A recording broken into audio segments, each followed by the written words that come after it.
Hello guys, welcome to the YouTube channel of Learnify IQ. I am Meghna Kanojia and we are currently studying the topic endocrine system. अब जो आज का हमारा topic होगा this is going to be the part third from this topic. इससे पहले हम दो पार्ट्स कवर कर चुके हैं, पार्ट 1 एंड पार्ट 2. तो दोनों ही पार्ट्स एंडोक्राइन सिस्टम टॉपिक के ही थे. अभी हम थर्ड पार्ट स्टार्ट करने वाले हैं. तो हम लास्ट लेक्चर की कुछ चीजें देख लेते हैं कि लास्ट लेक्चर में हमने कौन सी चीजें कवर की थी. तो हमने पढ़ा था एड्रिनल ग्लैंड के बारे में. फिर एड्रिनल ग्लैंड जो है वो कौन से हार्मोन सीक्रेट करता है, तो उसका एक medulla part mean central part पढ़ा. और सेंट्रल पार्ट के बाद हमने कॉर्टेक्स पार्ट पढ़ा था कि दोनों कौन कौन से हार्मोन्स सीक्रेट कर रहे हैं.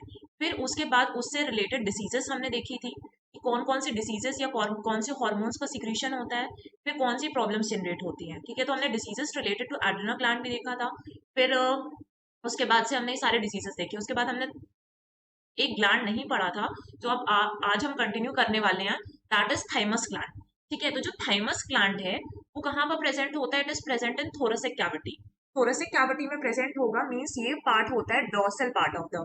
ठीक है, आपके हार्ट का जो डॉर्सल पार्ट है मींस बैक साइड पर, तो dorsal part of the heart पर ये थाइमस ग्लैंड प्रेजेंट होता है. ठीक है, अब ये किस कलर का दिखता है? तो पिंकिश कलर का होता है. And it is more developed in kids up to the age of 14 years. 14 years की एज तक अच्छा खासा डेवलपमेंट होता है इसका. But after this age the weight of thymus gland gradually कम होने लगता है, इट ग्रेजुअली डिक्रीजेस. एंड इसका मेन फंक्शन क्या है कि डेवलप्स इम्यूनिटी इन बॉडी. आपकी बॉडी में इम्यूनिटी डेवलपमेंट का काम करता है. ठीक है, और ये जो ग्लैंड है वो कौन सा हार्मोन सीक्रेट करता है? Thymosin hormone. थाइमोसिन हार्मोन जो है उसका बेसिकली फंक्शन क्या करता है कि इसका काम होता है एंटीबॉडीज बनाना. ठीक है, तो एंटीबॉडीज का फॉर्मेशन कौन करता है? थाइमोसिन ग्लैंड करता है. Antibodies against antigens. ठीक है, जो भी अनवांटेड पार्टिकल्स आपकी बॉडी में अटैक कर रहे हैं उसके अगेंस्ट एंटीबॉडीज बनाने का काम कौन कर रहा है? Thymosin hormone. Means first function है कि it stimulates the production of T cells. T cells क्या है? इंपॉर्टेंट पार्ट है इम्यून सिस्टम का. And T cells helps to keep healthy by attacking virus infected और कैंसरस सेल्स. ठीक है, दोनों पर ही अगर है तो दोनों से प्रोटेक्ट कर रहा है. Also assist in the development of B cells.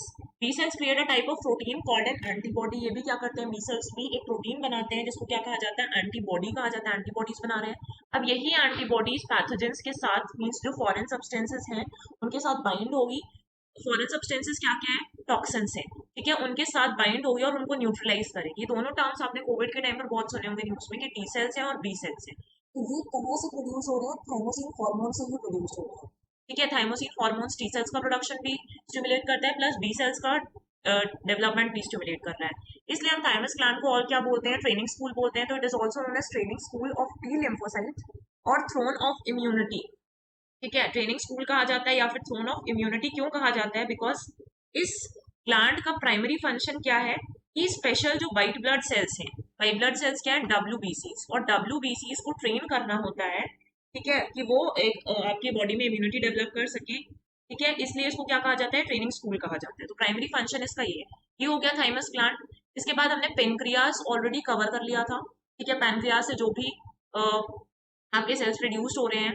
और हमने डायबिटीज के बारे में डिटेल में पढ़ा कि टाइप 1 टाइप डायबिटीज क्या है, टाइप 2 डायबिटीज क्या है, हाइपोग्लिसमिया हमने ऑलरेडी देख लिया था. फिर अभी जो आज टॉपिक कवर करना है that is pituitary gland. Pituitary gland जो है, pituitary gland is known as master gland. अब पिट्यूटरी ग्लैंड का नाम एक बेसिक सा डायग्राम देख लेते हैं. मतलब यहाँ पर ऑलरेडी लेबल्ड है कि पिट्यूटरी ग्लैंड कहाँ पर प्रेजेंट है? ब्रेन में प्रेजेंट है. इसमें हाइपोथैलेमस प्रेजेंट होगा. ठीक है, पिट्यूटरी ग्लैंड यहाँ पर प्रेजेंट है और फिर ये मेनली किसका? ब्रेन पर है. ठीक है, लेकिन क्या होता है कि जब हम एग्जाम्स में हमें रिक्वायर्ड है, कुछ मेंस के एग्जाम होंगे, स्टेट पीसीएस के एग्जाम्स होंगे जहाँ पर आपको ये डायग्राम का रिक्वायरमेंट आएगा. ठीक है, तो उस टाइम पर ऐसा कॉम्प्लेक्स डायग्राम्स नहीं ड्रॉ कर सकते. If you are preparing your notes digitally, आप पीडीएफ से पढ़ रहे हैं या फिर आप हैंड रिटन नोट्स बना रहे हैं, तभी ये आपको रिकमेंडेड है कि आप ऐसे डायग्राम्स को कहीं पर भी बनाकर रख लें, क्योंकि उस टाइम पर ये तो डायग्राम आपके अभी कॉन्सेप्चुअल क्लैरिटी के लिए है. कि जहां पर भी पॉसिबल होगा मैं आपको ऐसे सिंपल डायग्राम्स बनाकर दिखाऊंगी जो कि हैंडमेड होंगे और आप इसको अपने नोट्स पर बना सकते हैं. ठीक है, तो अभी हम पढ़ते हैं कि पीनियल ग्लैंड. तो अगर ये आपका ब्रेन है सपोज, और उस ब्रेन पर हम क्या बना लेते हैं इस तरीके से? प्लांट. ये हो गया. अब इसमें क्या होता है? ये जो नीचे ग्लैंड बना रहे हैं इस तरीके का कुछ, दिस इज पिट्यूटरी ग्लैंड. ठीक है, तो ये जो ग्लैंड प्रेजेंट है इसे हम क्या लेबल कर सकते हैं कि ये क्या आपका पिट्यूटरी ग्लैंड है? Pituitary gland. उसके बाद यहीं पर मार्क कर लेते हैं कि हाइपोथैलेमस कहाँ होगा, तो ये वाला जो पार्ट है एक और ग्लैंड प्रेजेंट होता है, this is known as pineal gland. ठीक, ये पीनियल ग्लैंड है। फिर एक और यहाँ पर ये जो पार्ट है this is known as hypothalamus. ठीक, इसको क्या बोलते हैं, हाइपोथैलेमस कहते हैं। और इस हाइपोथैलेमस के बाद यहाँ पर आपका ये जो अपर पार्ट होता है ये होता है एपिथैलेमस। ठीक है, तो मेनली ये तीन तो हमने पढ़ने ही है इसमें कि पिट्यूटरी ग्लैंड क्या फंक्शनिंग है, हाइपोथैलेमस का क्या फंक्शनिंग है, क्योंकि सारे एंडोक्राइन सिस्टम के पार्ट है। ठीक है, और उसके बाद से आपका पीनियल ग्लैंड की क्या फंक्शनिंग है, ये सारी चीजें अभी हमें पढ़नी है। अभी हम क्या पढ़ रहे हैं, पिट्यूटरी ग्लैंड।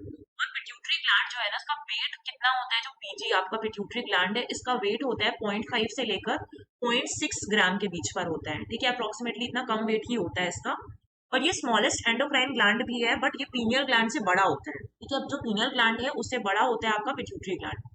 अब it is a small P sized gland, it is found at the base of your brain. ये जो ब्रेन है आपका उसके बेस पे यहाँ पे प्रेजेंट है pituitary gland, in line with the top of the nose. And it is known as master gland because it tells other glands in your body की व्हाट टू डू। कि अभी हम देखेंगे इस लेक्चर के थ्रू कि इस तरीके से इसको मास्टर ग्लैंड क्यों कह रहे हैं, बिकॉज ये दूसरे फंक्शंस हैं, या फिर अभी तक हमने जितने भी ग्लैंड्स पढ़े हैं उनमें से भी कुछ ग्लैंड्स को ये डायरेक्ट करेगा कि उन्हें किस तरीके से हार्मोन्स का स्टिमुलेशन करना है, and that's why it is known as master gland. कि that's why it is known as master gland. तो अभी हम देखते हैं कि इसकी फंक्शनिंग कैसे होती है, कहाँ से हार्मोन्स का सिक्रीशन होता है। अब ये पिट्यूटरी ग्लैंड है, पिट्यूटरी ग्लैंड को अगर आप इस तरीके से कुछ ड्रॉ कर लेते हैं, ठीक है, अभी हमने वैसा स्ट्रक्चर बनाया था ना, लेकिन ये जो मिडिल इस ये पार्ट है इसको हम डिवाइड कर लेते हैं। ठीक है, तो इसका जो एक हो गया इसमें ये वाला जो पार्ट है आपका, उसको आप बोल सकते हैं कि पोस्टीरियर पार्ट है, जैसा कि आप इस डायग्राम में दिख रहे हैं। ठीक है, ये पोस्टीरियर पार्ट है, और इसको आप मार्क कर सकते हैं कि ये क्या होगा, एंटीरियर पार्ट है। ठीक है, तो दो पार्ट्स होते हैं, पोस्टीरियर पार्ट और एंटीरियर पार्ट होता है। ये जो दो मार्क है, एंटीरियर लोब है और you can write as anterior part, ये हो गया आपका पोस्टीरियर लोब। ये दोनों पार्ट्स हैं, और इस वाले पार्ट को बोलते हैं, ये होता है आपका मिडिल पार्ट। ठीक है, इस डायग्राम पे मार्क नहीं है, तो ये आपका हो गया मिडिल पार्ट और मिडिल लोब।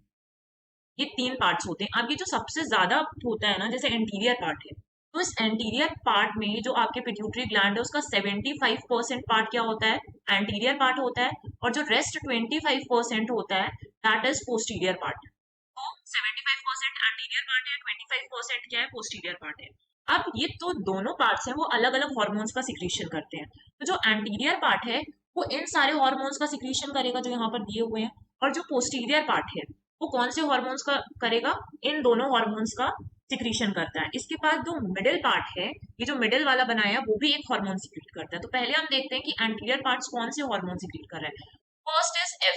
ठीक है, एफ से आप याद रख सकते हैं FSH which is known as follicular stimulating hormone. फिर आता है एल, एल से क्या आ जाएगा, एलएच ल्यूटिनाइजिंग हार्मोन। फिर आता है ए, ए से क्या हो जाएगा आपका एसीटीएच एड्रिनो कॉर्टिकोट्रोपिक हार्मोन। फिर आता है टी, टी से आएगा TSH thyroid stimulating hormone. Then आता है पी, प्रोलैक्टिन हार्मोन। एंड फिर आता है जी, तो ग्रोथ हार्मोन। इसको आप अगर थोड़ा शॉर्ट ट्रिक्स में याद रखना है तो आपको याद नहीं आएगा कि इतने सारे नेम थे, कंफ्यूजिंग भी लगेंगे, तो उस टाइम पर ये लिखिए FLAT, फ्लैट से आप याद रख सकते हैं, F is for FSH, L is for LH, A is for ACTH, T is for TSH, और उसके बाद से PG याद रख सकते हैं। PNG किसके लिए, prolactin hormone, prolactin hormone, and G is for growth hormone. ये हो गए हमारे एंटीरियर पार्ट, 75% पार्ट से जो हार्मोन्स का सिक्रीशन हो रहा है वो सारे ही। इसके बाद आ जाते हैं पोस्टीरियर पार्ट, जो कि कितना परसेंट है, 25%। तो वो कौन से हार्मोन सिक्रीट कर रहा है, एक एडीएच एंटी डायूरेटिक हार्मोन, और सेकंड होता है ऑक्सीटोसिन। दो हार्मोन्स का बस सिक्रीशन कर रहा है, एडीएच एंड ऑक्सीटोसिन हार्मोन। इसको आप रख सकते हैं कि पी, पी से ए और ओ, तो पी से हो गया आपका पोस्टीरियर पार्ट, ए से आप याद रख सकते हैं ADH anti diuretic hormone, and O से क्या रिमेंबर कर सकते हैं, ऑक्सीटोसिन हार्मोन। ठीक है, ये सारी चीजें हैं कि कौन सा। अब ये जो मिडिल पार्ट है, मिडिल पार्ट है एक और हार्मोन सिक्रीट करता है that is known as MSH. कौन सा हार्मोन सिक्रीट कर रहा है, एमएसएच। तो एमएसएच एक्चुअली में है क्या, इसका फुल फॉर्म होता है melanocyte stimulating hormone. Melanocyte stimulating hormone, S किस लिए है, स्टिमुलेटिंग, एंड एच किस लिए, H stands for hormone, stimulating hormone इसका फुल फॉर्म है। ठीक है, अभी हमने तीनों पार्ट्स देख लिए कि एंटीरियर पार्ट ये सारे 6 हार्मोन्स रिलीज कर रहा है, सिक्रीट कर रहा है। फिर हमने पोस्टीरियर पार्ट देखा, तो जो एंटीरियर पार्ट है ना that is also known as adenohypophysis. इसको और क्या कहते हैं, एडिनोहाइपोफिसिस कहते हैं। It is known as adenohypophysis. और ये जो पोस्टीरियर पार्ट है पोस्टीरियर पार्ट है, it is also known as neurohypophysis. ठीक है, इसको क्या बोलते हैं? न्यूरोहाइपोफिसिस कहते हैं। तो पोस्टीरियर पार्ट हो गया, एंटीरियर पार्ट हो गया, मिडिल पार्ट हो गया। अब सारे हॉर्मोन्स हमने देख लिए, अब इसको हम डिटेल में पढ़ने वाले हैं।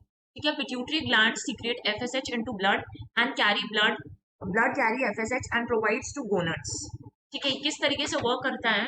For example take a slide और हमें इसको समझते हैं कि किस तरीके से वर्क करता है। ठीक है, एफएसएच जब रिलीज होगा या सीक्रेट होगा, तो सपोज ये आपका पिट्यूटरी ग्लैंड है। ठीक है, पिट्यूटरी ग्लैंड कहाँ पर प्रेजेंट है? It is present in your brain. अब इसके बाद इसने क्या सीक्रेट किया? इसने एफएसएच सीक्रेट किया, और FSH means follicular stimulating hormone, और ये फोलिकुलर स्टिमुलेटिंग हार्मोन कहाँ पर जाएगा? ब्लड में जाएगा, क्योंकि ये एंडोक्राइन सिस्टम पढ़ रहे हैं। एंडोक्राइन सिस्टम में कोई डक्ट प्रेजेंट नहीं होती है, तो इसमें जो भी हार्मोन सीक्रेट होते हैं वो कहाँ पर जाते हैं? डायरेक्टली ब्लड पर जाते हैं। अब ब्लड क्या कैरी करेगा? इसको कैरी करके ले जाएगा आपके गोनट्स तक। ठीक है, ब्लड क्या करेगा? इसको कैरी करके ले जाता है गोनट्स तक। गोनट्स फिर से क्या है? एक एंडोक्राइन ग्लैंड ही है। ठीक है, अब गोनट्स तक जाने के बाद, ये गोनट्स तक जाने के बाद कहाँ पर जाता है? टेस्टिस पे जाता है। ठीक है, organs है, and उसके बाद ये कहाँ पर प्रेजेंट है? मेल्स में प्रेजेंट है। अब मेल्स पे जाने में जो एफएसएच है वो क्या स्टिमुलेट करेगा? स्पर्म सेल्स का फॉर्मेशन। ठीक है, स्पर्म सेल्स का फॉर्मेशन स्टिमुलेट करेगा। दूसरी तरफ अगर ये फीमेल्स पर है, फीमेल्स पे जाएगा तो वहां पर ओवरी, जो उनका रिप्रोडक्टिव ऑर्गन है, और इस ओवरी पर जाकर, ओवरी कहाँ पर प्रेजेंट है? फीमेल्स पे प्रेजेंट है। तो इसमें क्या चीज स्टिमुलेट करेगा? इसमें ओवम और एग सेल्स का प्रोडक्शन स्टिमुलेट करता है। ओवम और एग सेल्स का प्रोडक्शन स्टिमुलेट कर रहा है। ठीक है, तो फर्स्टली हमने देखा कि जो पिट्यूटरी ग्लैंड है, पिट्यूटरी ग्लैंड पर ये जाएगा। पिट्यूटरी ग्लैंड पर, पिट्यूटरी ग्लैंड मतलब ब्रेन, ब्रेन क्या प्रोड्यूस कर रहा है? इस पिट्यूटरी ग्लैंड के थ्रू एफएसएच प्रोड्यूस कर रहा है। अब एफएसएच कहाँ पर सीक्रेट होगा? आपके ब्लड में सीक्रेट होगा। ठीक है, और जो ब्लड है वो ब्लड कैरी करेगा इस एफएसएच को, तो blood carries FSH and provide to gonads, and gonads इसको कहाँ ले जाएंगे? फर्दर टेस्टिस के पास। टेस्टिस में क्या प्रोडक्शन होगा? Stimulates the production of sperm cells. और अगर ओवरी में जा रहे हैं तो ओवरी फीमेल्स में है, जो ओवम एग सेल्स को। एक और चीज करता है ये, टेस्टोस्टेरोन। टेस्टोस्टेरोन का फॉर्मेशन स्टिमुलेट करता है मेल्स में। ठीक है, तो मेल्स में क्या हो रहे हैं? सेक्स हार्मोन्स जो प्रेजेंट है टेस्टोस्टेरोन, तो उसको भी स्टिमुलेट कर रहा है उसके फॉर्मेशन को। और अगर फीमेल्स है तो फीमेल्स का जो सेक्स हार्मोन होता है दैट इज एस्ट्रोजन, तो एस्ट्रोजन के प्रोडक्शन को भी स्टिमुलेट करता है। ये फंक्शनिंग हो गई। अब यही है, गोनट्स क्या है? Primary reproductive organs that provide gametes and sex और produce gametes and sex hormones, and gonads are essential for sexual reproduction. ये जो गोनट्स है ना, उसको हमें अभी डिटेल में पढ़ना है, बट गोनट्स क्या होते हैं? एसेंशियल होते हैं सेक्सुअल रिप्रोडक्शन के लिए। It's important for sexual development and reproduction. अभी आ जाते हैं वापस इस पर, पिट्यूटरी ग्लैंड ने सीक्रेट किया। अब फर्स्ट जो है दैट इज एफएसएच। एफएसएच क्यों इंपॉर्टेंट है? Because it is a hormone, because it is a hormone produced by pituitary gland. Pituitary gland produce कर रहे हैं, and that regulates the function of ovaries and testes. इन दोनों को regulate करता है. It regulates the secretion of testosterone hormone and estrogen hormone, and FSH is frequently used in assisted reproductive technology. ये अलग से separately जब हम पढ़ेंगे तो ये भी पढ़ेंगे कि assisted reproductive technology बहुत सारे types के होते हैं, तो उसमें भी क्या useful होता है? FSH hormone वहां पर भी useful होता है। ठीक है, in women FSH helps to control the menstrual cycle and the production of eggs by the ovaries. Production of eggs को भी किसे कंट्रोल कर रहा है? बाय द ओवरीज, ये भी कंट्रोल कर रहा है। फिर आ जाता है एलएच, जो हमने सेकंड देखा था। एफ पढ़ लिया हमने, अब एल पे आते हैं। तो एल जो है वो ल्यूटिनाइजिंग हार्मोन है। It is a chemical that triggers important processes in the reproductive system. ये क्या कर रहा है? जो रिप्रोडक्टिव सिस्टम है उसमें कुछ इंपॉर्टेंट प्रोसेसेस को ट्रिगर करता है। फॉर एग्जाम्पल अगर विमेन पर है ये, तो विमेन पर ये इवोल्यूशन पे हेल्प करेगा, मीन्स प्रोडक्शन या फॉर्मेशन ऑफ एग्स और ओवम।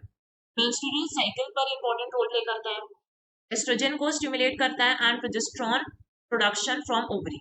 जो प्रोजेस्टेरॉन है it is also known as pregnancy hormone. इसे और क्या बोलते हैं? प्रेगनेंसी हार्मोन बोलते हैं। ठीक है, it is also known as pregnancy hormone.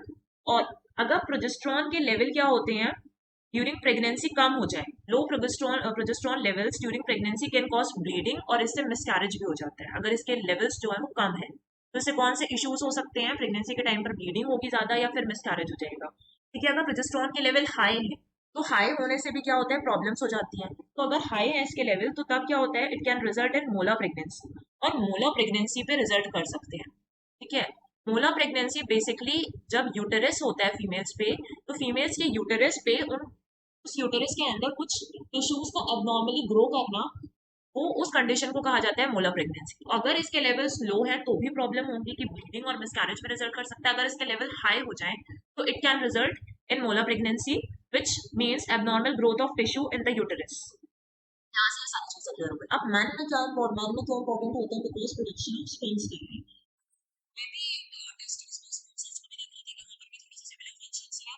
ये प्रोडक्शन ऑफ स्पर्म्स करता है, sperm cells, and this is a latex cell of the testes to produce testosterone। जब हम रिप्रोडक्टिव सिस्टम पढ़ेंगे तो उसमें हम male reproductive system, female reproductive system दोनों पढ़ेंगे। तब आपको डीपली समझ में आएगा कि जो लेडिक सेल है वो कहाँ पर प्रेजेंट है, टेस्टिस में प्रेजेंट है, और क्या प्रोड्यूस करता है, टेस्टोस्टेरोन प्रोड्यूस करता है, which is the male sex hormone. अब यहाँ पर हमने एफ भी पढ़ लिया और एल की फंक्शनिंग भी देख ली, ठीक है, एफ भी पढ़ लिया और एल भी देख लिया। और एक और चीज इंपॉर्टेंट है, जैसे जब फर्टिलिटी इश्यूज होते हैं ना, फीमेल्स को फर्टिलिटी इश्यूज हैं या फिर मेंस्ट्रुएशन इरेगुलर हो रहा है, पीसीओडी वाली कंडीशंस होती हैं, तो उसमें उसमें फर्टिलिटी इश्यूज के टाइम पर एलएच का लेवल भी चेक कर किया जाता है, ठीक है। प्रोवाइडर में order to test you to check your LH levels if you have fertility issues or irregular menstruation, इन सारे केसेस में देखा जाता है। अब आते हैं नेक्स्ट में। अब FSH और LH, जिस तरीके से हमने FSH की फंक्शनिंग देखी थी उस फ्लो चार्ट के थ्रू, ठीक है, जैसे हमने यहाँ पर एक फ्लो चार्ट देखा, फ्लो चार्ट में सिमिलरली LH भी इस तरीके से होता है। LH के साथ भी सेम होगा कि वो ब्लड पे जाएगा, फिर गोनाड्स पे जाएगा और इन सारी चीजों को प्रोड्यूस करेगा। तो FSH और LH दोनों को क्या कहा जाता है, इसलिए गोनाडोट्रोपिक हार्मोन भी कहा जाता है, ठीक है, गोनाडोट्रोपिक हार्मोन, क्योंकि दोनों गोनाड्स पे जा रहे हैं और फिर वहां से फर्दर सिक्रीशन या स्टिमुलेशन हो रहा है, बाकी जो भी हार्मोन्स का प्रोडक्शन हो रहा है, ठीक है। फिर आ जाते हैं ACTH, F पढ़ लिया, L पढ़ लिया, अब A पर आते हैं फ्लैट के। A this hormone stimulates the growth of adrenal gland and secretion of its hormone. अब एड्रिनल ग्लैंड के थ्रू, ठीक है, जैसे एड्रिनल ग्लैंड आपका ACTH क्या करेगा, बेसिकली ACTH है एड्रिनोकोर्टिकोट्रोपिक हार्मोन कहते हैं, ठीक है। ACTH जो कि एड्रिनोकोर्टिकोट्रोपिक हार्मोन है, ये जाएगा एड्रिनल ग्लैंड, ठीक है, एड्रिनल ग्लैंड पे जाएगा। और एड्रिनल ग्लैंड में हमने दो पार्ट्स पढ़े थे, एक सेंट्रल पार्ट पढ़ा था और एक पेरिफेरल पार्ट पढ़ा था। ये जो पेरिफेरल पार्ट है this is known as cortex, और कॉर्टेक्स से हमने देखा था कि कुछ मिनरलोकॉर्टिकॉइड, ग्लूकोकॉर्टिकॉइड, सेक्स कॉर्टिकॉइड, ये सारे हार्मोन सिक्रीशन हो रहे थे। तो इन हार्मोन्स का सिक्रीशन भी स्टिमुलेट करता है एड्रिनल ग्लैंड पे जाने के बाद। जो भी हार्मोन्स कॉर्टेक्स, एड्रिनल कॉर्टेक्स के थ्रू प्रोड्यूस हो रहे हैं, उसमें भी हेल्प कर रहा है कौन, ACTH। इसलिए ACTH क्या कर रहा है, दूसरे हार्मोन्स या दूसरे ग्लैंड्स के हार्मोन स्टिमुलेशन में काम कर रहा है। That's why this is known as master gland, ठीक है। तो this hormone stimulates the growth of adrenal gland and secretion of its hormone में हेल्प करता है ACTH। फिर आ जाते हैं TSH, ठीक है, TSH में लिखा है शॉर्टली, इसे थायरोट्रोपिन बोलते हैं, बट TSH का फुल फॉर्म क्या है, थायराइड स्टिमुलेटिंग हार्मोन, ठीक है, thyroid stimulating hormone TSH। This hormone stimulates the growth of thyroid gland and secretion of the thyroid hormone. जैसे इसमें हमने इस तरीके से देखा ना, तो बस यहाँ पर क्या आ जाएगा, इसके प्लेस पर, इसके प्लेस पर हम ले लेते हैं कि यहाँ पर TSH जो है, और यहाँ पर ये जो वाला इस पार्ट पर क्या हो जाएगा कि ये कहाँ पर जा रहा है आपके,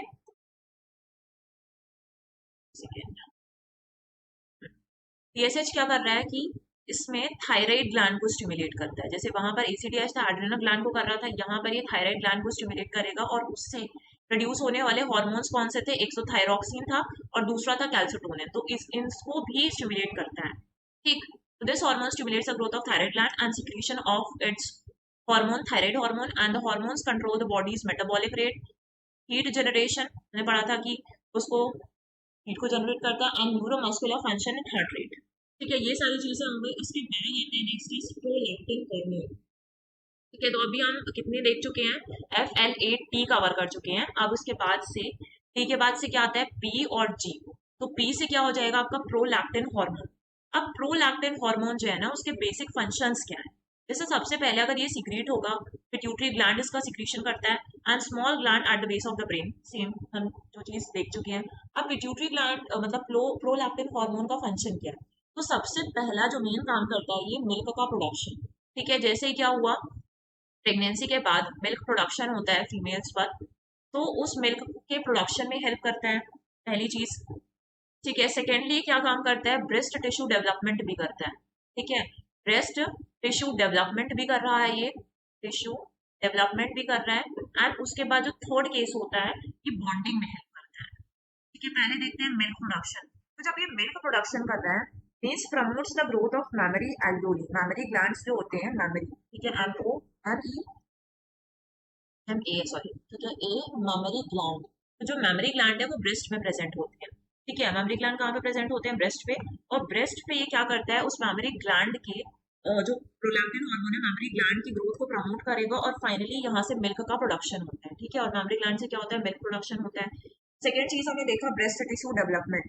तो ये रिस्पॉन्सिबल होता है कि लैक्टेशन, लैक्टेशन क्या होता है? मिल्क प्रोडक्शन का प्रोसेस आफ्टर चाइल्ड बर्थ। तो मिल्क प्रोडक्शन का प्रोसेस है, तो उस पे ब्रेस्ट टिश्यूज का प्रॉपरली डेवलपमेंट होना चाहिए। तो प्रोलैक्टिन हार्मोन उनको भी प्रमोट कर रहा है ताकि लैक्टेशन प्रॉपर हो सके, और ये बॉन्डिंग में भी हेल्प करते हैं, ठीक है। बॉन्डिंग में कैसे हेल्प करेगा? It helps in developing a bond between parent और इन्फेंट, ठीक है। ब्रेस्ट फीडिंग के टाइम पर जो पेरेंट और बच्चों के बीच में बॉन्ड डेवलप होता है, वो भी किससे हो रहा है? प्रोलैक्टिन हार्मोन से हो रहा है। So it is responsible for lactation, milk production, breast development, milk production हम देख लिया, मतलब वही है सेम। उसके बाद से आता है reducing the production of estrogen and testosterone and decreasing the sperm production in males। पे sperm का production बहुत ज्यादा ना हो तो उसको डिक्रीज करता है। जो डोपामिन एक्टिविटी है, ठीक है, डोपामिन एक्टिविटी है उसको भी क्या करता है? थोड़ा सा रिड्यूस कर देता है, बहुत ज्यादा ना हो इसलिए उसको भी रिड्यूस करता है। अब प्रोलैक्टिन हार्मोन नॉर्मली हाई होते हैं प्रेग्नेंट वुमेन पर एंड न्यू मदर्स पर, but these levels are low for non-pregnant women and men। men और non-pregnant women में इसके levels जो होते हैं वो low होते हैं। तो यहाँ पर हमने देख लिया प्रोलैक्टिन हार्मोन भी हमारा कंप्लीट हो गया। इसके बाद से आ जाते हैं जी पर। तो जी जो है वो क्या होता है? G for growth hormone. G is for growth hormone. तो ग्रोथ हार्मोन को कहा जाता है एसटीएच मीन सोमैटोट्रोपिन हार्मोन। अगर आप ये नहीं भी याद रखते हैं तो आपको याद रखना चाहिए कि ग्रोथ हार्मोन भी है। प्लांट पीजी आपको याद ही रखना है, ठीक है। तो यहाँ पर आता है growth hormone stimulates physical growth of the body, ये फिजिकल ग्रोथ के लिए रिस्पॉन्सिबल है। अगर इसमें कुछ भी डिफिशियंसी होती है तो उससे कौन सी डिसीजेस हो सकती हैं? पहले तो डिसीजेस हो सकती है ग्रोथ हार्मोन से डॉफिज्म, ठीक है, due to less secretion of growth hormone in early age group and the patient becomes dwarf. इसमें पेशेंट जो है इस तरीके के लोगों को आपने देखा होगा, तो उनमें जो डिसीज होती है वो डॉफिज्म होता है। और डॉफिज्म में क्या हो रहा है? बेसिकली जो ग्रोथ हार्मोन था which is secreted by the pituitary gland and the anterior part of the pituitary gland, उसका प्रोडक्शन कम हो रहा होगा, उसकी डिफिशियंसी से क्या हो जाता है? डॉफिज्म करके डिसीज हो जाती है। फिर नेक्स्ट हम देखते हैं कि गाइग्नेटिज्म होता है। पहले हमने देखा डॉफिज्म जिसमें छोटे रह जाएंगे, उसके बाद आता है gigantism. It is cause due to the excess secretion. अगर ग्रोथ हार्मोन बहुत ज्यादा सिक्रीट हो गया फ्रॉम चाइल्डहुड से ही, तो उसके बाद as a result long bones जो है बॉडी की, जैसे पैर के जो बोन्स है या फिर आपके हैंड के जो बोन्स है, तो लेग्स एंड हैंड्स के बोन बहुत ज्यादा इलॉन्ग हो जाते हैं नॉर्मली इस तरीके से कुछ, ठीक है। यहाँ पे इसको बोलते हैं गाइग्नेटिज्म की डिसीज। फिर आता है थर्ड इज एक्रोमेगेली। एक्रोमेगेली में क्या होता है? It is caused due to the more secretion of growth after adolescence. देखो यहाँ पर भी ज्यादा सिक्रीशन हो रहा है ग्रोथ हार्मोन्स का, और इस केस में भी ज्यादा सिक्रीशन हो रहा है। बट जो गाइग्नेटिज्म डिसीज है उसमें चाइल्डहुड से ही एक्सेस सिक्रीशन होगा, ठीक है। बट एक्रोमेगेली में क्या हो रहा था कि आफ्टर एडोलेसेंस या एडल्ट की एज में जब ज्यादा सिक्रीशन होता है इस ग्रोथ हार्मोन का, तब elongation of arms, legs, skin becomes thick and nose becomes thick। इसमें किस तरीके का गोरिल्ला लाइक अपीयरेंस दिखेगा, ठीक है, जैसे कि ये वाले इमेज पर आप देख सकते हैं गोरिल्ला लाइक अपीयरेंस। जैसे कि आपने द ग्रेट खली को देखा होगा, ठीक है, द ग्रेट खली इसका एग्जाम्पल है। उनको जो डिसीज है ना वो भी कौन सा है? वो भी एक्रोमेगेली डिसीज ही है, ठीक है। तो इस तरीके से elongation ऑफ आर्म्स, लेग्स और स्किन बिकम्स थिक, ये सारी सिम्टम्स देखने के लिए मिलते हैं। तो अभी हमने क्या क्या चीजें कवर कर ली है? अभी हमने जो एंटीरियर पार्ट था, एंटीरियर पार्ट के सारे जो हॉर्मोन्स सिक्रीशन था उनको देख लिया, FLA T देख लिया और PG भी देख लिया है। ये सारे हॉर्मोन्स हम पढ़ चुके हैं। Follicular stimulating hormone, luteinizing hormone, ACTH, TSH, फिर से prolactin hormone and growth hormones, और ग्रोथ हार्मोन से होने वाली डिसीजेस भी हम कवर कर चुके हैं। अब जो नेक्स्ट में आते हैं, नेक्स्ट इज जो हमारा मिडिल पार्ट था, ठीक है, जो मिडिल पार्ट है उससे भी एक हार्मोन सीक्रेट हो रहा था and that is melanocyte stimulating hormone. उसे क्या बोलते हैं? मेलिनोसाइट स्टिमुलेटिंग हार्मोन बोलते हैं। And it stimulates melanin pigment. ये किसको स्टिमुलेट करता है? मेलेनिन पिगमेंट को स्टिमुलेट करता है, ठीक है। Protecting skin from UV rays, plus UV ray से आपकी स्किन को प्रोटेक्ट करेगा। ये बेसिकली फंक्शन क्या कैसे करता है? जैसे पीजी है पिट्यूटरी ग्लैंड, ठीक है, इसने क्या सीक्रेट किया? MSH सीक्रेट किया, ठीक है, मेलानोसाइट स्टिमुलेटिंग हार्मोन। अब ये कहाँ पर जाएगा? ब्लड में जाएगा, क्योंकि एंडोक्राइन सिस्टम का पार्ट है। अब ब्लड से वो स्किन तक पहुंचेगा और स्किन में क्या होगा? मेलेनिन पिगमेंट का फॉर्मेशन होगा। जो आपकी स्किन है वहां पर फाइनली कौन सा पिगमेंट बनेगा? मेलेनिन पिगमेंट बनता है, ठीक है, मेलानिन पिगमेंट बनता है। It stimulates the synthesis of melanin pigment. Black colour का पिगमेंट होता है, तो स्किन का कलर है ब्लैक, इसलिए हो जाता है मेलानिन पिगमेंटेड। वजह से ही हो जाता है on skin. And melanin pigment protects the skin from sunlight and infection से प्रोटेक्ट करके रखता है। Plus due to the melanin pigment the colour of skin becomes black, ये हम देख चुके हैं। और अगर ये ज्यादा अमाउंट पे एक्यूमुलेट हो जाए तब क्या होता है, मोल का फॉर्मेशन होता है। कि आप बेसिक एग्जांपल ये ले सकते हैं कि जब भी आप एक्सपोज होंगे यूवी रेस पर, जैसे आप बाहर गए, सनलाइट की यूवी रेस आपको फॉल हो रही है, तब मेलानोसाइट जो स्टिमुलेटिंग हार्मोन है एफएसएच, वो क्या प्रोड्यूस करेगा, मेलानिन पिगमेंट प्रोड्यूस करेगा। तो इस मेलानिन पिगमेंट को प्रोड्यूस किया उसने और आपकी स्किन को डार्कन कर देता है, ठीक है, डार्कन कर देता है। और उस टाइम पे जो केस होता है, जैसे आपने सन टैन देखा है, टैनिंग हो जाती है, ठीक है। हम हमेशा बहुत कंसर्न रहते हैं कि टैनिंग या सन टैन हो गया है। Nowadays people are more concern about this कि ये वाले कॉस्मेटिक्स यूज कर रहे हैं, ये सब यूज कर रहे हैं। बट एक्चुअली में जो सन टैन है ना, वो आपकी स्किन को प्रोटेक्ट कर रहा है कि आपकी स्किन में फर्दर और कोई इंजरी ना हो सके, उससे प्रोटेक्शन के लिए सन टैन हो जाता है, ठीक है, टैनिंग हो जाती है। दूसरी चीज है कि अगर यूवी का एक्सपोजर बहुत ज्यादा हो रहा है, तो उस टाइम पर क्या होता है, जो मेलानोसाइट्स होते हैं आपकी स्किन में, मेलानोसाइट्स प्रेजेंट है, वो एक जगह पर क्लस्टर बना लेंगे, ठीक है। अब ये जो क्लस्टर होता है ना, वही किसमें रिजल्ट करता है, मोल्स का फॉर्मेशन करता है आपकी स्किन में। जो ब्लैक कलर के मोल्स सेल फॉर्म हो जाते हैं, वो इसकी वजह से ही होते हैं। एंड ये दूसरा रीजन भी हो सकता है कि अगर कुछ हार्मोनल चेंजेस हो रहे हैं, moles can also appears when hormones levels change, hormone के जो लेवल है वो चेंज होते हैं, तब भी हो सकता है। और दूसरा रीजन है कि अगर आप यूवी रेस में बहुत ज्यादा एक्सपोज हैं, तो उस टाइम पे भी क्लस्टर्स फॉर्म होंगे मेलानोसाइट्स के, और तब फॉर्मेशन ऑफ मोल अकर्स होता है। रेगुलेटिंग द इम्यून सिस्टम भी करता है, सप्रेसिंग एपेटाइट को भी सप्रेस करता है, MSH suppresses appetite in the hypothalamus and contributing to sexual arousal, contributes to sexual arousal in the hypothalamus. But main working इसकी सनलाइट से है, जो स्किन के लिए, ठीक है। फिर आ जाते हैं, अब हमने देख लिया मिडिल पार्ट से भी जो हार्मोन सीक्रेट हो रहा था, एमएसएच। फिर हमने पढ़ा था पीएओ। पीएओ मींस पी से पोस्टीरियर पार्ट विच इज 25%, उसको न्यूरो हाइपोफिसिस भी कहा जाता है। उसके बाद से आ जाता है आपका ए। ए होता है, ए देखेंगे अभी, और उसके बाद से ओ देख लेते हैं। पहले ओ देख लेते हैं। ओ से ऑक्सीटोसिन हार्मोन आता है, ठीक है। O is for oxytocin hormone. Oxytocin hormone क्या करता है, it stimulates uterine contraction in labour and childbirth, ठीक है। ये जो यूटेरस का कॉन्ट्रैक्शन होता है, उसको भी स्टिमुलेट करता है। तो फॉर एग्जाम्पल ये इस तरीके से कुछ बना देते हैं यूटेरस, अभी डायग्राम बहुत गंदा है ये, बट हाँ, ऐसे करके कुछ यूटेरस दिखता है यहाँ पर, ऐसे। कि इस यूटेरस की कॉन्ट्रैक्शन में भी जब 9 मंथ्स हो जाते हैं, तो 9 मंथ्स के बाद डिलीवरी होती है, और उस टाइम पे यूटेरस का कॉन्ट्रैक्शन जरूरी होता है। तो यूटेरस या वोम का कॉन्ट्रैक्शन जो है वो ऑक्सीटोसिन के कारण ही होता है। और दूसरा ही चीज हेल्प करता है मेमोरी ग्लैंड्स के कॉन्ट्रैक्शन में भी। It helps in child birth and release of milk. जो मिल्क रिलीज होता है ब्रेस्ट फीडिंग के टाइम पर, उसमें भी ये हेल्प कर रहा है। तो दोनों में ही कॉन्ट्रैक्शन की जरूरत हो रही है। जब चाइल्ड बर्थ होती है तो उसमें यूटेरस की कॉन्ट्रैक्शन की जरूरत होती है, जो ब्रेस्ट्स हैं उसके कॉन्ट्रैक्शन की जरूरत होती है। तो दोनों किसकी हेल्प से हो रहे हैं, ऑक्सीटोसिन हार्मोन की हेल्प से होते हैं। That's its why therefore it is known as birth hormone, और मिल्क इजेक्टिंग हार्मोन भी कहते हैं, ठीक है। मिल्क इजेक्टिंग हार्मोन भी कहते हैं हम जितने भी, जैसे जो मतलब ऑक्सीटोसिन किसकी तरह हेल्प कर रहा है, वैसोडाइलेटर की तरह हेल्प कर रहा है, दस डिक्रीजेस ब्लड प्रेशर। वैसोडाइलेशन एक टर्म होता है, यहाँ पर लिखा भी हुआ है ब्लड प्रेशर। वैसोडाइलेशन मीन्स क्या होता है कि जो ब्लड वेसल्स है ना, उनको एक्सपेंड कर देता है, मतलब रिलैक्सेशन ऑफ ब्लड वेसल्स होता है, रिलैक्सेशन ऑफ ब्लड वेसल्स कर रहा है, इसलिए हम इसको क्या कहते हैं, वैसोडाइलेटर कहते हैं। बाकी चीजों में कॉन्ट्रैक्शन कर रहा था, यहाँ पर ये दोनों केसेस में कॉन्ट्रैक्शन कर रहा था, लेकिन हमने एक्सेप्शन क्यों लिखा है, क्योंकि यहाँ पर ये एक्सपेंशन कर रहा है, ठीक है। तो रिलैक्सेशन ऑफ ब्लड वेसल्स कर रहा है, ब्लड प्रेशर डिक्रीज कर रहा है। ब्रेस्ट फीडिंग जो होती है, हमेशा कंसिडर, जितने भी आप गवर्नमेंट स्कीम्स देखेंगे, जैसे कि जननी सुरक्षा योजना है, फिर माँ एक मदर एफेक्शनेट प्रोग्राम है, तो ऐसे जो प्रोग्राम्स होते हैं उसमें गवर्नमेंट जो है ब्रेस्ट फीडिंग को प्रमोट करती है। तो it is not only good for the infants, newborn's के लिए बस अच्छे नहीं है, बल्कि मदर्स के लिए भी बहुत अच्छे होते हैं। और जो आशा वर्कर्स होते हैं, इसका ब्रेस्ट फीडिंग को प्रमोट करते हैं, उसके बारे में अवेयरनेस क्रिएट करते हैं फॉर द फर्स्ट 6 मंथ्स। क्योंकि ये क्या करता है, कैंसर के रिस्क को रिड्यूस करता है मदर्स में, ठीक है। ब्रेस्ट कैंसर के रिस्क को रिड्यूस करता है। जो टाइप 2 डायबिटीज है, टाइप 2 डायबिटीज के रिस्क को भी क्या कर देता है, कम कर देता है। एंड जो हाई बीपी की प्रॉब्लम्स है, ऑब्वियसली प्रेगनेंसी हमेशा क्या क्रिएट करती है, कुछ कॉम्प्लिकेशंस क्रिएट करती है, ठीक है, आफ्टर चाइल्ड बर्थ। तो ये सारी चीजों को कम करता है, स्ट्रेस रिड्यूस करने में भी हेल्प करता है। और बहुत इंपॉर्टेंट चीज कि जैसे यूटेरस जो था, यूटेरस क्या होता है, प्रेगनेंसी के टाइम पर कॉन्ट्रैक्ट हो जाता है। तो यहाँ पर क्या हो रहा है, इसका कॉन्ट्रैक्शन हो रहा था, लेकिन अब इसको एक्सपेंड होने में भी हेल्प करेगी ब्रेस्ट फीडिंग। तो ब्रेस्ट फीडिंग का जो प्रोसेस होता है ना, it helps uterus to come back to its pre pregnancy size, pre pregnancy size में वापस आने में हेल्प करता है, ठीक है। इसके बाद ये इस पर लिखा हुआ है कि जो ऑक्सीटोसिन है ना, ऑक्सीटोसिन, डोपामीन एंड सेरोटोनिन, ये सारे क्या कहलाते हैं, ऑक्सीटोसिन के बारे में हमने पढ़ा ठीक है, सेरोटोनिन हम आगे देखेंगे, और डोपामीन जो है, ये सब often refer to as happy hormones refer किए जाते हैं। जो आपका डोपामीन है वो क्या करता है, जैसे आपको छोटी मोटी खुशियां जो हो रही है ना, फॉर एग्जाम्पल जो डोपामीन है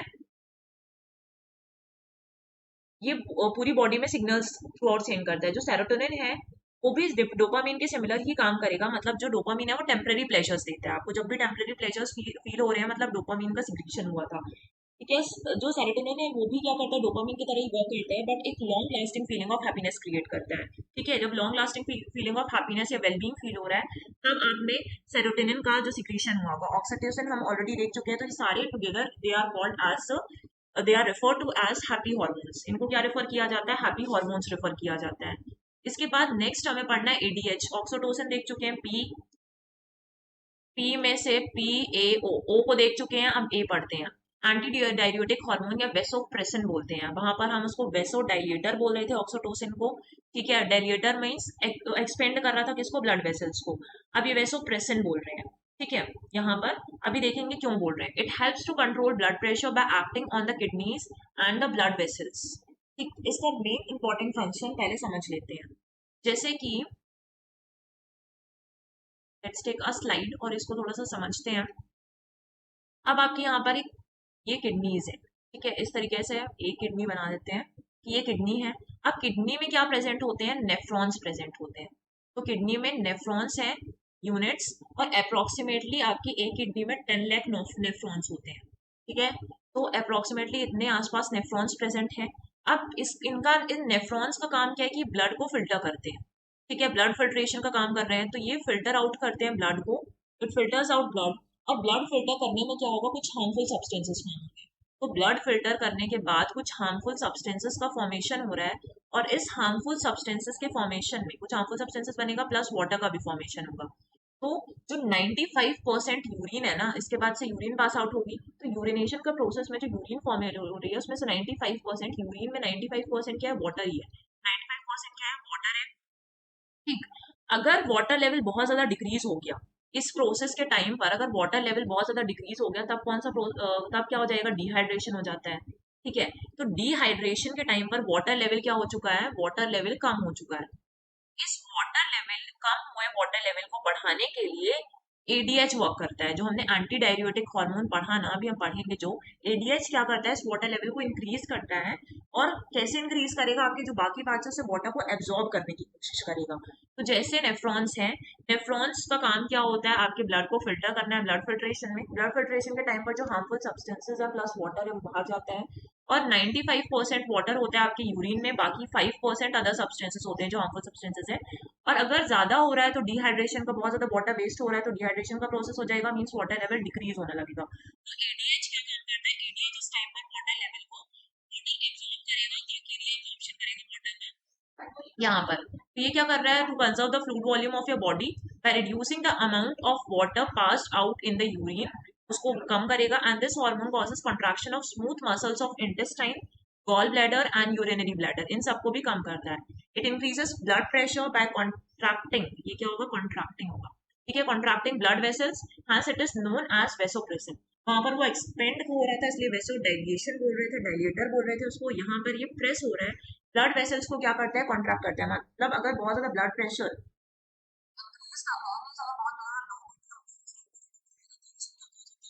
वेसोप्रेसिन कहा जाता है। अब एक इम्पॉर्टेंट चीज है, जैसे कि अगर डिफिशियंसी हो जाएगी एडीएच की, मान लो एडीएच जो था उसकी डिफिशियंसी हो गई, तो रीअब्जॉर्प्शन ऑफ वाटर नहीं हो पाएगा, क्योंकि इसका काम ही था रीअब्जॉर्प्शन करना है वाटर को, ताकि वाटर लेवल मेंटेन कर सके। अगर इसकी डिफिशियंसी हो गई तब जो डिजीज होती है that is known as diabetes insipidus, a disorder of salt and water metabolism marked by intense thirst. ठीक है, डायबिटीज में कंडीशन आती है जब बहुत ज्यादा प्यास लग रही है और हैवी यूरिनेशन भी हो रहा है। ठीक है, तो deficiency of reason क्या है, deficiency of ADH reduces reabsorption of water and increases urine output causes excessive thirst। तो जो आपके ऑक्सीटोसिन और एडीएच हार्मोन है, एक्चुअली ये हाइपोथैलेमस के द्वारा प्रोड्यूस हो रहे थे। ठीक है, एक इंपॉर्टेंट इंफॉर्मेशन है, जैसे कि हमने अभी देखा कि पोस्टीरियर पार्ट था और एंटीरियर पार्ट था। तो जो एंटीरियर पार्ट था ना, आपके एंटीरियर पार्ट से जो भी 6-7 फ्लैट पीजी वाले जो हार्मोन सीक्रेट हो रहे थे, वो एंटीरियर पार्ट खुद ही सीक्रेट कर रहा था। ठीक है। लेकिन अगर हम पोस्टीरियर पार्ट की बात करें, इससे दो हार्मोन जो सिक्रीट हो रहे थे, एक तो एडीएच आपका सिक्रीट हो रहा है पोस्टीरियर पार्ट से, और दूसरा आपका सिक्रीट हो रहा है ऑक्सीटोसिन सिक्रीट हो रहा है। ठीक है, ऑक्सीटोसिन सिक्रीट हो रहा है। तो ये दोनों जो है ना, वो खुद पोस्टीरियर पार्ट खुद नहीं सिक्रीट होता है, ये एक्चुअली में ये हाइपोथैलेमस के द्वारा सिक्रीट किए जाते हैं, जिसको अभी हम आगे जाके पढ़ेंगे। हाइपोथैलेमस इनको सिक्रीट करता है और फिर ये इनको ट्रांसफर कर देता है, पोस्टीरियर पार्ट को ट्रांसफर कर देता है। तो पोस्टीरियर पार्ट बस इनको स्टोर कर रखने का काम करता है। This you have to remember कि एंटीरियर पार्ट अपने खुद के हार्मोन्स जो 75% था वो खुद के हार्मोन खुद ही बना रहा है, सिक्रीशन कर रहा है, बट पोस्टीरियर पार्ट इन दोनों हार्मोन्स को नहीं सिक्रीट करता है। ये एक्चुअली में हाइपोथैलेमस के द्वारा सिक्रीशन होता है। फिर ये हाइपोथैलेमस पोस्टीरियर पार्ट को ये हार्मोन्स ट्रांसफर कर देता है और पोस्टीरियर पार्ट बस इनको स्टोर करके रखने का काम करता है। ठीक है, और इससे होने वाली जो डिसीज होती है एडीएच की डिफिशियंसी से, that is known as diabetes insipidus. तो डायबिटीज से हमने जितनी भी रिलेटेड डिसीजेस पढ़ी थी, डायबिटीज टाइप 1 टाइप 2, वो एक्चुअली में किसकी डिसीजेस थे, पेनक्रियाज से डिसीज हो रही थी। और जो डायबिटीज इंसिपिडिस है वो कहाँ पर हो रहा है, कौन से ग्लैंड के थ्रू हो रहा है, जो अभी हम पढ़ रहे हैं वो है आपका पिट्यूटरी ग्लैंड। तो ये दोनों चीजों में कंफ्यूजन नहीं रखनी है आपको। सो आज हमने सिर्फ एक ही ग्लैंड पढ़ा है, दैट इज पिट्यूटरी ग्लैंड। क्योंकि ये मास्टर ग्लैंड था तो उसने अपने मास्टर ग्लैंड जैसी चीजें कवर कर ली हैं, और बहुत बड़ा हो गया ये टॉपिक। लाइक मतलब बहुत सारे हॉर्मोन्स हमने पढ़ लिए, उससे रिलेटेड डिसीजेस देख ली, बट सारी चीजें इंपॉर्टेंट हैं from the exam point of view. So अब बस एक टॉपिक मीन्स एक और पार्ट इसमें कवर करना है, which is going to the fourth part from this particular topic of endocrine system. इसके बाद ये चैप्टर एंड हो जाएगा और आपको उस लास्ट लेक्चर से वहाँ का पीडीएफ भी मिल जाएगा। So with the help of that PDF you can you prepare your own notes, या फिर आप उस पीडीएफ से भी पढ़ सकते हैं क्योंकि वो नोट्स के फॉर्म पर ही है। So we will meet in the next lecture. Thank you guys.